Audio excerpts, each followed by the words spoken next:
समस्तंकु शुभ सकाल।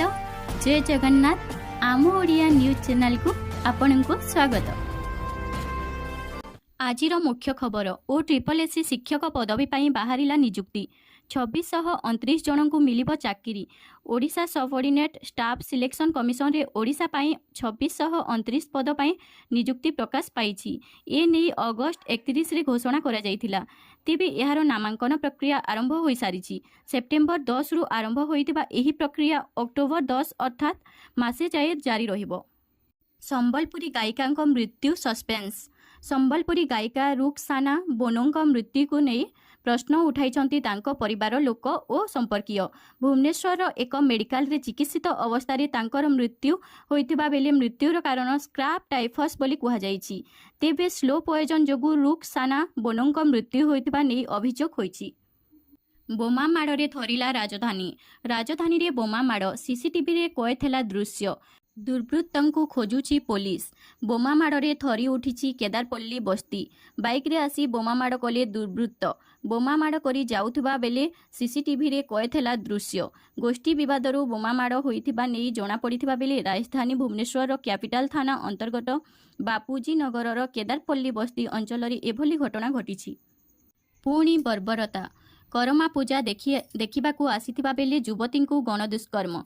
करमा पूजा देखिबाकू आसीथिबा बेले जणे युवती को गणदुष्कर्म करा जायथिबा अभियोग होइछि। सुंदरगढ़ जिला कुत्रा थाना अंचल एही घटना घटिछि।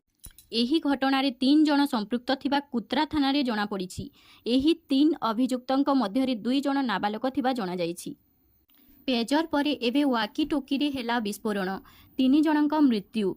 मध्य पूर्व रे इस्राएल एवं हमास मध्य चलीथिबा युद्ध मध्य एक नूतन घटना एवं समग्र विश्वर चिंता बढ़ाई देछि। मंगलवार लेबानन रे पेजर विस्फोरण पर आज राजधानी बेरुटर रे 2टी विस्फोरण घटिछि। बुधवार घटिथिबा एही विस्फोरण इलेक्ट्रोनिक उपकरण रे घटिछि। सोशल मीडिया रे कहा जायछि जे एथर लैपटॉप वाकी टॉकी एवं मोबाइल रे विस्फोरण घटिछि। कानारा बैंक रे बम्फर नियुक्ति 3000 पदवी पाई एही तारिखरु आरंभ हेबो आवेदन। जदि आपण बैंक रे चाकरी खोजुछंती तेबे आपण कानारा बैंक रे एही पदवी पाई आवेदन करि परिबे। ग्रेजुएट अप्रेंटिसर बम्फर पोस्ट पाई कानारा बैंक नियुक्ति विज्ञप्ति जारी करिछि। जो प्रार्थी माने एही पदवी पाई आवेदन करिबाकू चाहंती आवेदन लिंक सक्रिय हेबा परे फॉर्म पूरण करि परिबे। एथि पाई केवल विज्ञप्ति प्रकाश पाइछि। पंजीकरण आरंभ होई नाही। आजि ठारू 2 दिन परे यथा 21 सेप्टेम्बर 2024 रे पंजीकरण आरंभ हेबो। मुख्यमंत्री जन अभियोग शुणाणी पाई पंजीकरण आरंभ। आसंता 23 तारिख सोमवार मुख्यमंत्री जन अभियोग शुणाणी करिवे। एथिपाई मुख्यमंत्री मोहन चरण माझी को साक्षात करी अभियोग देबाकू थिबा जनसाधारण पाई गुरुवार ठारू जन शुणाणी पोर्टाल एवं मोबाइल एप्लिकेशन माध्यम रे पंजीकरण आरंभ होईछि। पंजीकृत सर्वाधिक 1000 दरखास्तकारी सेही दिन मुख्यमंत्री को साक्षात्कार करी निज निजर अभियोग जणाई पारिबे। पाणीपाग विशेषज्ञों सूचना अनुसार 22 रु उत्तर ओडिशा रे प्रबल वर्षा संभावना। आहुरी बिगिड़ी पारे बालेश्वर मयूरभंज स्थिति। आसंता 22 तारिख रु उत्तर ओडिशा रे प्रबल वर्षा होई पारे। उत्तर पश्चिम बंगोपसागर और संलग्न पश्चिम बंग रे 22 रे लघुचाप सृष्टिर संभावना रहिछि। एहा प्रभाव रे 24 तारिख जाए प्रबल वर्षा हेबो बोली पाणीपाग विशेषज्ञ सतर्क कराइछंती। पुणी वर्षा हेले बालेश्वर और मयूरभंज बन्या स्थिति बिगिड़बार आशंका रहिछि। भद्रकर गुड़ुपोखरी बजार रे गोष्ठी संघर्ष। 4 आहत। घटनास्थल रे 161 धारा लागू। 21 तारिख राति 10टा जाए बलवत्तर। 12 कंपनी खटाइबे 39,271 कोटी। टरेंट करिब ग्रीन एमोनिया कारखाना। मुख्यमंत्री मोहन चरण माझी अध्यक्षतार अनुष्ठित उच्चस्तरीय मंजूरी कर्तृपक्ष HLCA रो 36तम बैठक रे 39,271 कोटी टंकार 12टी निवेश प्रस्ताव को मंजूरी प्रदान करा जायछि। एही प्रकल्प गुड़िक कार्यकारी हेले राज्य रे 17,098 नियुक्ति सुजोग सृष्टि हेबो। स्वामी कला पत्नी को हत्या। भुवनेश्वर रे हत्या कला निमापड़ा रे फिंगीदेला। बनेश्वर रे पत्नी को हत्या कला आउ मृतदेह को कार रे नहीं पुरी जिला निमापड़ा रे फिंगीदेला स्वामी। पत्नी चरित्र को संदेह करी स्वामी और तांको सानो भाई हत्या करिथिबा अभियोग होईछि। ए नै अभियोग परे पुलिस स्वामी और गाड़ी ड्राइवर को गिरफ्त करी कोर्ट चालना करिछि। 1 କୋଟି ମେଟ୍ରିକ୍ ଟନ୍ ଧାନ ସଂଗ୍ରହ ଲକ୍ଷ୍ୟ। MSP 3100 ଟଙ୍କାରେ ଧାନ ହେବ ସଂଗ୍ରହ। ଖରିଫ ଧାନ ସଂଗ୍ରହ ନେଇ ମୁଖ୍ୟମନ୍ତ୍ରୀଙ୍କ ସମୀକ୍ଷା ବୈଠକ ହୋଇଯାଇଛି। କୃଷକ ସମୃଦ୍ଧି ଯୋଜନାରେ ଚାଷୀ ସର୍ବାଧିକ ଲାଭବାନ ହେବା ଉପରେ ମୁଖ୍ୟମନ୍ତ୍ରୀ ଗୁରୁତ୍ୱ ଦେଇଛନ୍ତି। ଚଳିତ ବର୍ଷରେ 1 କୋଟି ମେଟ୍ରିକ୍ ଟନ୍ ଧାନ ସଂଗ୍ରହ ଲକ୍ଷ୍ୟ ରହିଛି। MSP 3100 ଟଙ୍କାରେ ଧାନ ସଂଗ୍ରହ ହେବ। ଇ-ବାହନ ଆପ୍ସ ଯୋଗେ ଧାନ ସଂଗ୍ରହ କରୁଥିବା ଗାଡ଼ିର GPS ଟ୍ରାକିଂ ହେବ। ମଙ୍କି ପକ୍ସ ପାଇଁ ଗାଇଡଲାଇନ୍ ଜାରି। ସନ୍ଦେହ ହେଲେ ସଙ୍ଗରୋଧରେ ରଖାଯିବ।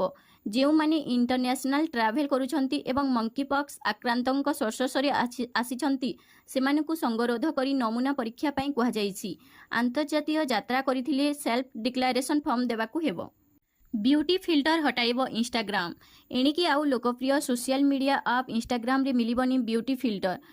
ଆପ୍ରୁ ଏହି ଫିଲ୍ଟର ହଟାଇବା ପାଇଁ ନିଷ୍ପତ୍ତି ନେଇଛି ମେଟା ମାଲିକାନା ଇନଷ୍ଟାଗ୍ରାମ। ଗୋଟି ଗୋଟିକି ପୂରଣ ହେବ ମୋଦି ଗ୍ୟାରେଣ୍ଟି। ଅଭିଭାଷଣ ରଖିଲେ ଉପମୁଖ୍ୟମନ୍ତ୍ରୀ। ମହିଳାଙ୍କୁ ଶକ୍ତିଶାଳୀ କରିବାକୁ ସରକାର ପ୍ରତିଶ୍ରୁତିବଦ୍ଧ ଓ ସରକାରକୁ ସାଧାରଣ ଲୋକଙ୍କ ଭରସା ଓ ବିଶ୍ୱାସ ଦରକାର। ରାଜ୍ୟରେ ବିଜେପି ସରକାରର 100 ଦିନ ପୂର୍ତ୍ତି ଅବସରରେ ଅଭିଭାଷଣ ରଖିଲେ ଉପମୁଖ୍ୟମନ୍ତ୍ରୀ ପ୍ରଭାତୀ ପରିଡ଼ା। ସେ କହିଛନ୍ତି ଯେ ପ୍ରଭୁ ଜଗନ୍ନାଥଙ୍କ ଆଶୀର୍ବାଦରେ ଓଡ଼ିଶାର ସରକାର ପରିବର୍ତ୍ତନ ହେଲା, ଯାହା ମୋଦି ଗ୍ୟାରେଣ୍ଟି ଥିଲା। 4 ଦ୍ୱାର ଖୋଲିଲା, ରତ୍ନଭଣ୍ଡାର ଖୋଲିଲା, ସୁଭଦ୍ରା ଯୋଜନା ଦିଆଗଲା। ମେଜର ଓ ତାଙ୍କ ବାନ୍ଧବୀଙ୍କୁ ମାଡ଼ ଘଟଣା। ଗଣମାଧ୍ୟମ ଆଗରେ କାନ୍ଦି କାନ୍ଦି କହିଲେ ସେ ରାତିର ଛାତିଥରା କଥା। ଭରତପୁର ଥାନାରେ ମେଜର ଓ ତାଙ୍କ ବାନ୍ଧବୀଙ୍କୁ ନିର୍ଯାତନା ମାମଲାରେ ମୁହଁ ଖୋଲିଲେ ମେଜରଙ୍କ ବାନ୍ଧବୀ। ଘଟଣା ଦିନର ଛାତିଥରା କାହାଣୀ କାନ୍ଦି କାନ୍ଦି କହିଲେ ମେଜରଙ୍କ ବାନ୍ଧବୀ। କେଉଁଭଳି ତାଙ୍କୁ IIC ଯୌନ ନିର୍ଯାତନା ଦେଇଥିଲେ ସେ କଥା କହିଛନ୍ତି। ଆସିଲା ଲ୍ୟାମ୍ପ ରିପୋର୍ଟ। ତିରୁପତିରେ ଆମିଷ ଭୋଗ। ତିରୁପତି ପ୍ରସାଦ ବିବାଦ। ଲ୍ୟାମ୍ପ ରିପୋର୍ଟ ଦେଲା ଚମକପ୍ରଦ ତଥ୍ୟ। ଆନ୍ଧ୍ରପ୍ରଦେଶର ପ୍ରସିଦ୍ଧ ତିରୁପତି ମନ୍ଦିର ପ୍ରସାଦ ବିବାଦ ଆହୁରି ଘନେଇଲା। ମନ୍ଦିରର ପ୍ରସାଦ ପ୍ରସ୍ତୁତିରେ ପଶୁ ଚର୍ବି ବ୍ୟବହାର କରୁଥିବା ଅଭିଯୋଗକୁ ଏକ ଲ୍ୟାମ୍ପ ରିପୋର୍ଟ ବଳବତ୍ତର କରିଛି। ଏଥିରେ ଫସିବାକୁ ଯାଉଛି ପୂର୍ବ YSR ସରକାର। ମୁଖ୍ୟମନ୍ତ୍ରୀ ଚନ୍ଦ୍ରବାବୁ ନାଇଡୁଙ୍କ TDP ପକ୍ଷରୁ centre for analysis and learning livestock and food କାଲ୍ଭସ୍ ଲ୍ୟାମ୍ପର ରିପୋର୍ଟ ଜାରି କରି କହିଛନ୍ତି କି YSR ପାର୍ଟି ସରକାରରେ ଥିବା ସମୟରେ ତିରୁପତି ମନ୍ଦିରର ପ୍ରସାଦ ପାଇଁ ପ୍ରସ୍ତୁତ ଲଡୁରେ ପଶୁ ଚର୍ବି ବ୍ୟବହାର କରିଥିବା ମିଳିଛି। ନୂତନ ବ୍ଲଡ୍ ଗ୍ରୁପ୍ ଆବିଷ୍କାର କଲେ ବୈଜ୍ଞାନିକ। ବିରଳ ରୋଗୀଙ୍କ ଚିକିତ୍ସା ପାଇଁ ହେବ ଲାଭଦାୟକ। ଆଜିକାଲି ଟେକ୍ନୋଲୋଜି ବହୁତ ଆଡଭାନ୍ସ ହୋଇଯାଇଛି। ଜନକଲ୍ୟାଣକୁ ଦୃଷ୍ଟିରେ ରଖି ବୈଜ୍ଞାନିକମାନେ ସବୁବେଳେ ନୂତନ ଆବିଷ୍କାରରେ ବ୍ୟସ୍ତ ରହିଥାନ୍ତି। ମନୁଷ୍ୟ ଶରୀରରେ ରକ୍ତ ଗୁରୁତ୍ୱପୂର୍ଣ୍ଣ ଭୂମିକା ତୁଲାଇଥାଏ। ଏହା ଶରୀରର ବିଭିନ୍ନ ଅଙ୍ଗକୁ ଅମ୍ଳଜାନ ସହ ପୋଷକ ତତ୍ତ୍ୱ ଯୋଗାଇବାରେ ସହାୟକ ହୋଇଥାଏ। ରକ୍ତ ବିନା ମନୁଷ୍ୟ ଜୀବନକୁ ବିପଦ ଥାଏ।